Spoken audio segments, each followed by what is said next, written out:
up, Roxstars? It's Rox coming to you today with a review for Love and Hip Hop Atlanta, Season 10, Episode 3. So, you guys, when are we going to have the inevitable conversation that Love and Hip Hop just ain't what it used to be? I don't know.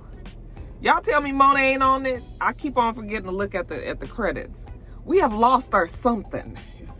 Well, you know what, part of it is that all the people, they've gotten rid of the authentically for real Atlanta folks. And they kind of mishmashed some LA and some New York into Atlanta, and it's just kind of lost its southern edge, if that's what you know how Miami still very much is Miami. Well, Atlanta is really not anymore. So it's weird because it just feels like you're watching, I don't know, you guys, but that special sauce is just, it is not there. It's not there. I mean, we can't get a baby mama come flying out and jumping at somebody. I mean, it ain't got to be a fight or nothing, but my ignorance quota ain't getting filled. Some of it feels manufactured. Some of it feels just kind of who cares. Other parts of it feels flat out fake. It's just, it's something that's lost. It's lost its oomph. But we gonna keep on watching, you guys. It's right before work, so I gotta try to get this done. It's not much to talk about. Anyway, the review, let's get to it, shall we? All right, let's start with Young Baby Tate. So, Young Baby Tate is in Los Angeles. She is out there with, what is the man name? Guap? She was saying it so fast, and every time they flash his name on the screen, I couldn't see it, and then I was like, I ain't rewinding it, just forget it. So y'all just tell me what his name is. But she kept on sounding like she was saying guap. Anyway, she said that he is a Grammy-nominated artist. He also has a platinum, single or platinum hit somewhere in his background. They have a lot in common, and his music is doing well. He has a song out I guess called Chicken Adobo, and she thinks it's romantical, that a song about food might be about her. So it's a long distance relationship. She lives here in Georgia. He lives back in Los Angeles. She never thought that she would be in a long distance relationship, but she's making it work. So when she goes there to see him, she says she also, I think her dad's side of the family is out there, so she gets to see her brothers and her father. So she still is amongst family when she's out there. So now she says this boyfriend of hers that she got, he's somewhat apprehensive. Like you can tell, she can tell that he really cares about her and everything, but he's just still not quite comfortable in letting him complete self go. So she wants to go to Jamaica for her birthday, and she wants him to come with her. And he was like, what's the date? And she told him the date, and he was just like, oh, you know what? My brother's getting married that weekend. I was like, your brother was getting married whatever weekend she told you, right? So he said that he gonna get back to her on that Jamaica thing, let him think about it. But she really does care about him. She says he cares about her family. She just loves that about him. She's gonna get an Airbnb. She wants, him to get together with her and her friends and, his friends, and they can all be friends. And, they just gonna hang out and have a good time. She loves to hang with her girl, Brittany B. I was like, oh, Brittany B is still trying to hang on in there, huh? Brittany B wrote one of her songs. And the rest of her girlfriends are there, and Guadapa, whatever his name is, his people was there as well. And they having a good time. And she said that she notices that when it's just her and her boyfriend, that, everything is really nice and he's open and he's into her and everything. And then when he gets around his friends, he's a totally different person. Well, pretty much like a jerk. And I was like, well, that lets you know that he's immature. Because if you feel like you still got to be acting a certain way around your boys, maybe he's just a child and, you trying to get him to be something more. She gets frustrated with him with that. So she goes to the side and sits down with Brittany B and is talking to her about, how she just feels about the relationship. She said, she always felt like Guadap was the Jay-Z to her Beyonce. And the girl was like, Brittany B was like, so you think that he's like Jay-Z? And she was just like, yes. I was like, girl, I mean, we can always dream, right? And she said that shit with a straight face, so she meant that. Later on, they're all sitting around, they're playing this game where you say two things that are true and one thing that is false, and then you have to guess which one is the false one. So when it gets around to the boyfriend, he says, I don't even remember what he says, you know. One of the statements was, I'm not going to Jamaica. So it was something like, I'm not a Grammy nominated artist. I don't live in Los Angeles, for example, and I'm not going to Jamaica. She's listening to this and she was just like, well, what is it? Which one is it fake? Which one is the lie? Which one is the lie? Okay, so she getting upset because she already knows that he's about to say, I'm not going to Jamaica. Not, I'm not. See, I done fucked it up. Is I'm going to, one of the statements was, I'm going to Jamaica. And she was like, so which one is the lie? Because she's already knowing, right? And so then he says, I'm going to Jamaica. Okay, so now he's meaning that he's not going, and she just gets mad. Well, then don't go then. You ain't got to go to Jamaica, you know. Everybody is looking like, what the hell? And then she was just like, I think everybody need to leave. Why we all got to get kicked out, Martin, just because of what the hell your boyfriend said? But young baby Tay was like, fuck it, I ain't got this Airbnb to be insulted. So she takes out all her anger on everybody. But yeah, maybe it's just not time for you and this boy to be together. All right, you guys, so we see Erica, and Erica says that, you know, she makes lemonades out of lemons when she sees them. She's nervous about telling Safari about the baby, so she's just in her confessional. She's just talking to the producer. They sleep in separate bedrooms because she said that he doesn't want to discuss the problems that they having, and now she's afraid that once she give him this information that he might leave. Then she tells us that she feels like he really is her true soulmate. I said, do you really think that, Erica? Y'all are really trying to sell us a bill of goods, ain't you? If that ain't 20 on 10, I know something. The producer asked her if she's nervous that people will find out because they're going to be going to a party, her and Safari, for Yandy that we'll talk about in a little bit. And she was just like, no, she's just happy that they can get dressed up and be next to each other and look good. You know, this has been so long since they've been able to do that. Now, later on, we see Safari, and Safari is at a concert, like an outdoor concert that they were having at like the movie. It looked like it was at the movie theater, the drive-in. And cars was all parked out there and they had people out there or whatever, and you know, Scrappy was performing, and you know, a whole bunch of niggas was up there, but Safari was one of them too. And you know, Safari got a song and he was doing his whatever and Scrappy was doing his whatever, and you know, they was like, yeah, this is it. They was having a good ass time. When Safari asked Scrappy when's the last time he did something like that, he was just like, man, it's been over a year because of COVID. So everybody's hyped up. Afterwards, Scrappy was like, man, I really appreciated that. That was something that he needed. And Safari was like, man, you're gonna feel so good. You're gonna go home and you're gonna be thinking about today, and you're gonna be like, I had so much fun. You know, when you go home, you ought to have Bambi rub your feet. And he was like, absolutely not gonna happen. Why would she be rubbing his damn feet if she the pregnant one? See, something wrong with Safari. Scrappy was just like, yeah, I mean, you know, she is not rubbing my feet because she gonna tell me that I don't rub her feet. Anyway, you guys, Safari says that now that things are getting a little bit better with him and Erica, and he's decided for sure that he doesn't want any more kids, that he is going to sneak off and get a vasectomy just so they can make sure that they don't have any more kids. At least he don't have any more kids. Scrappy was just like, oh, you don't want to do that. You want to make sure that when you jump up, you know, you can feel something down there. They don't cut your balls off, but you know how men can be, child.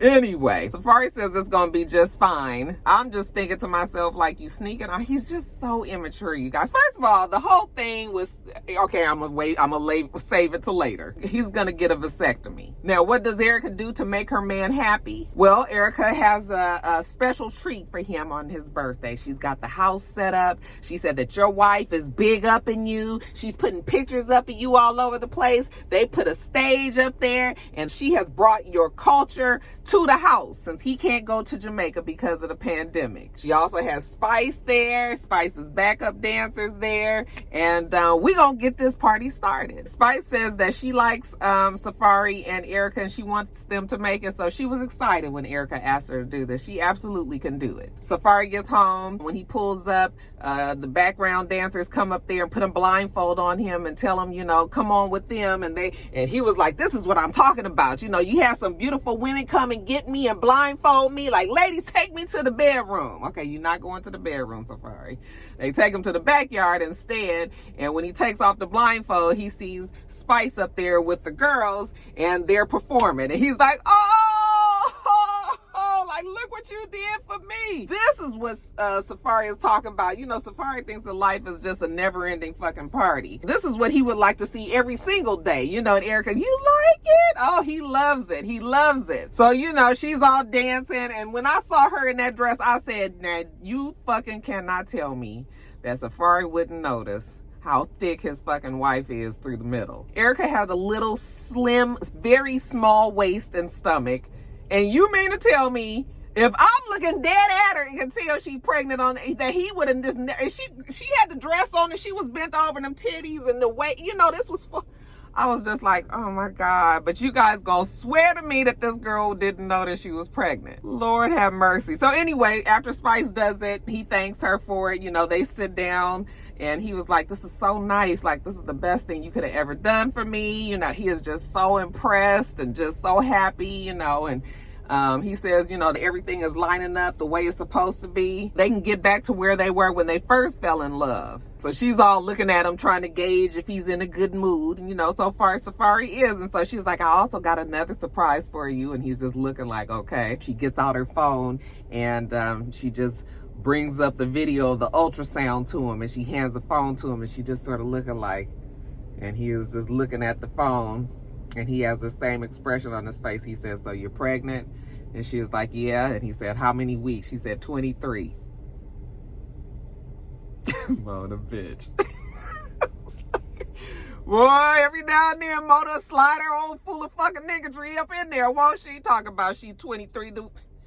Y'all, I was like, how y'all doing this scene with a straight face? So he was just like, well, you know how I feel about it. I did not want any more kids because he, for whatever reason, didn't know that having a kid and having a family was going to entail him having some responsibility. He is so, oh my God, have you guys listened to the video of him on Young Jock's radio show? And he's just talking about how, you know, he felt like he was tricked by, you know, getting married, and he acted as if he was forced to get married to this girl, okay? And when we all remember that the nigga was all smitten and thought that Erica was the bee's knees, you know, now all of a sudden he was like, nobody told him and it was a trick and, you know, this, that, and the other and blah. He is so childish. He's a clown.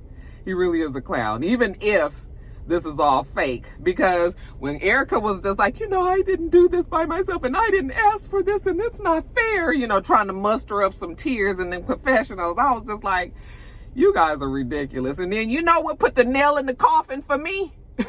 When he finally gets up, you know, because he didn't had enough of this conversation, he walks to one of his four-wheelers and then he pull out and then he got all of the time and the gumption and the to pop a wheelie on his four-wheeler while he's pulling off from the house. I was just like, oh my God, this is such bad acting. But you guys swear to me that they didn't know that they was pregnant. Erica and Safari are the new Rashida and D-Lo. All right, you guys. So anyway, let's jump over to Yandy and her birthday bash and whatever. So she said that since she's been pandemic mode, you know, even when they moved down to Atlanta, she's just been in the house and it's just been her and Mendices and the kids. So this is really her first time seeing everybody. So the whole cast pretty much is there. So it was like really a premiere type party as well, right, for all of the cast. So she gets there, hey, her Mendices, you know, everybody's there, you know, goes around, hugs everybody. People talking, you know, seeing all of the old faces. Safari sees Scrappy and asks him how married life is going. And so Scrappy was just like, you know, it's just that Bambi, you know, she want him to stay home with her all the time. You know, she don't want him to go nowhere. Is hindering his career if he just stays home with her. So of course she's not really supportive of him going out and doing things and I guess him performing and all of that. And Bambi was just like, you know, that's Scrappy. She's listening to him talk to his friends and then she's telling the confessional that he's just not as consistent as he would let off. He got everybody thinking that he just do all of this shit for Bambi, but he just don't do it all the time. And then Rashida, you know, as the relationship guru of the bunch, she was just like, oh, y'all just got all these little baby, you know, these first time, you know, marriage baby problems. I said, that's right. Wait till your man go off and have a baby on you. And then you will be able to say that you got some for real marriage issues. Okay, right now, all this little piddly stuff ain't nothing. So while everybody is there, Carly's the only one that hasn't made it. You know, they show her pulling up And they just show her, and then they just show some man with the, you know, the beaded red leather jacket on. Beaded from Michael Jackson. He was, you know, he was walking, but you could never see the nigga so tall you couldn't see his face or anything, but you knew who it was. So when she walks in, everybody was like, bitch, are you with Lamar Odom? It's like that, you done pulled Mr. Lamar Odom? Look at Carly. Carly was like, uh-huh. Come in there with her old big lopsided booty, and everybody was like, bitch, you gonna have to dish on this one. So now how did this one come about? She said they met each other and that they both was single, and you know, they just both decided that they would get to know each other better. You know, that she admires the fact that he's willing to go slow, you know, that they haven't had sex with each other or anything. They just literally are just getting to know each other. Carly was just like, I done snuck one in on y'all. Y'all every season, like clockwork, I got a new nigga on my arm, so and don't let this one be any different. Mendices thanks everybody for coming, tells them, you know, he got another surprise for Yandy outside. Everybody needs to go outside, okay? And then when they go outside, it's this big ass Rolls Royce, okay, black. I think it was convertible or something. Yeah, I think it was a convertible. And, you know, she's just like, oh my God. I was just like, girl, you didn't know you bought you a new car, did you? She just so excited. Oh, she just loved Mendices. Thank you so much. Thank you, thank you, thank you. We had already saw all that on social media a few months ago. So later on that night, you know, as she's home with the kitties, she tells everybody that it was a beautiful night. She had a blast. Later on, we see the whole family is out here in Atlanta. Even Mendices' other sons from New York, they're also down here visiting, and they're out playing basketball and just hanging out as a family. He's just happy that everybody is together, like all his kids, his wife, you know, just as one. Because with them moving here, you know, now he don't see them as much. So then she tells him that Infinity called, and she said that Infinity, which is the foster child that she had adopted or took in, I don't know if she adopted her, but took her in as she may have, so you guys I'm sure will tell me, but she got a call from Infinity, and he was just like, well, for what? You know, and evidently, so I didn't know this whole story, but evidently she must have been mad about a picture that Mendices had posted for Christmas, okay? So she came down, I think they said for Thanksgiving, but didn't come for Christmas, and he posted a picture that he had all of his family there, and he was saying like something like everything that I need. Infinity got upset about that. So he was like, look, Yandy, it was my, you know, first Christmas where I had all of the kids and we were all together, and it was just really important for me to take that picture. I didn't even think about Infinity when I did it, you know, and he didn't have that kind of relationship with the girl anyway. And he didn't have to. Infinity is not his child, but Infinity must have felt some kind of way about it. So it must have been some shit that was going on. Like I said, I missed all that on social media. Yandy was upset that Infinity was kind of pushing the narrative that she kicked, you know, that she kicked Infinity out when Mendices came home from prison. And that was not the case. Infinity got caught up in some other shit that we'll talk about in a little bit, and that's why she didn't end up coming with them, because Yandy did want her to come with them to Atlanta. She just chose not to. That's why Yandy is upset with Infinity. But anyway, when she called, she told Yandy she was coming down, you know, coming to visit, and Mendices was like, and where's she staying? And she was like, at the house, I guess. He was like, no, not at the house, I guess, because I'm not going to be walking around on eggshells in my own house, you know, with her feeling the way she feels. So you guys need to get a hotel, and y'all need to meet up somewhere, and y'all need to discuss before you bring her anywhere around me. And so Mendices put his foot down. That is what they do. They meet out somewhere and they speak, and, you know, Yandy is happy to see her. She said she loved that girl with all her heart. She would do anything for her. Yandy is being patient with the girl. She's talking to her, asking her about school. You know, her grades are doing really well. And then they start talking about what happened. So she came for Thanksgiving, didn't come for Christmas, even though Yandy did invite her, but she didn't end up coming. But then she got upset about the picture. And for him to say, you know, that that's all he needed, you know, and for him to post that, you know, she was really mad. And she just couldn't understand why Yandy didn't understand why she was so upset about it. Yandy was like, no, that's not exactly the reason why you were still so upset. Okay, it's more to it than just Christmas. So then we find out more that Yandy was upset with Infinity because Infinity started dating this really much older man. And she had told Infinity that she couldn't date him because he was too old. And Infinity, you know, still went against that, and she ended up getting with the guy, and the guy was all in her ear and was saying all kind of shit and saying how, you know, Infinity watching the kids wasn't right, you know, while Yandy went out and shook her ass, and, you know, she was working, but Infinity was home with the kids. She was 17 years old. She felt that she was responsible enough to do it. And, you know, how dare this man trying to be telling you to say all these things about me. I guess the Christmas situation on top of Infinity being with this guy, and then she got upset and said she was going to write a tell-all and all of this. Yeah, that's when Yandy and her and Mendices, that's when everything came to a halt. And she was just like, okay, even if I did say that, even if I did say I was going to do something like that, you know, did that mean that I deserve to go back to the wolves? Like, did I deserve to go back to my grandmother? And Yandy was like, absolutely. Yes, you did. She said, I told you that if you do all of this, that you was going to be out. Like, you was not going to be able to be around us if you was going to be doing that. And the girl was just like, okay, you know.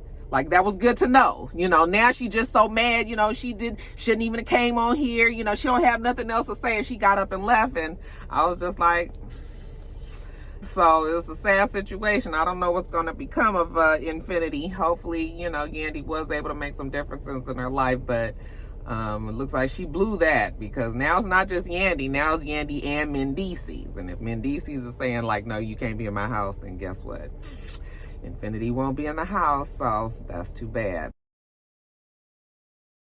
And then lastly, you guys, just because I didn't know where else to put it, Carly in this Lamar Odom situation. So we see her go with him to her restaurant. She said that was her baby. You know, she was in COVID, in pandemic, in quarantine mode, but she was still working on her restaurant and making sure everything. I said, listen, look at Carly, jack of all trades, master of none, honey. She got a million jobs. I don't know what happened to her store, but now it's the restaurant. Do anybody out here know where the restaurant is? Come on, Atlanta Roxstars, y'all let me know. They sit down and he's impressed. You know, she's a boss and she got her businesses and all that. Maybe ticking off of the things, the checklist supposedly that he might be interested in Carly. I was like, now you talk about no chemistry watching the two of these people. Like, okay, Carly. He says she's an independent woman. She says that he's spoiled, but she just wants to see what they can, you know, what can come of this, you know, this friendship for now. She's like, what's different about our, you know, relationship, babe? And he was just like, oh, well, you know, without getting into no specifics, he just moves too fast. Usually he meets somebody, he fall in love right away, and then boom, you know, it's a mess. I was like, oh, so you chose Carly to be finally the one that you took your time with. And you know, Lamar now say that he ain't seeing Carly in no kind of way. Bitch is lying. And you know, they done had a public spat. I was like, how you have a breakup with somebody you wasn't even together with? So now he's taking it slow with Carly. He's not gonna move fast. He gonna just chill. I say, he look like he put that shit all the way on ice, because Lamar and Carly ain't even, you know, together, fake broke up, whatever it is. It ain't happening no more either. All right, you guys, that's it. Let me get off of here. That video just took so long, and I know it was dry. I couldn't even come up with no good jokes because it just ain't nothing to joke about. This shit is just blah. Anyway, you guys, make sure you rate, comment, and subscribe to the channel. I'm itsrox. The channel is itsrox. Everything else I do will be in the bottom bar. All right. So I hope that you have a wonderful, wonderful rest of your day, and I plan on doing the same. Till next time, Roxstars. Bye.